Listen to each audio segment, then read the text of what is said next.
Sini, saya nak tunjuk. Ini bahagian yang paling senang nak kotor. Rim dan juga tepi pintu ni. Sebab apa? Dia bahagian bawah. Kalau dibiarkan lama, mereka nampak ni. Kotoran tu susah nak hilang tau. Air pun melekat. Sebab itulah kotoran senang untuk melekat. Ni, saya plan untuk korang tengok ni.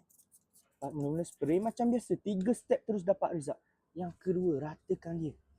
Ratakan dulu tau. Siapa-siapa pun boleh buat Yang ketiga, buff dia.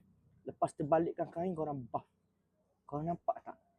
Dia ni dah jadi macam cermin tau. Ni, saya apply. Jom saya tunjuk efek hidrophobic jadi kalis air. Air tak melekat Air tak melekat. Jom, tengok rim belakang ni. Cepat ni. Ni. Air melekat. Bila air melekat, kotoran pun senang nak melekat tau.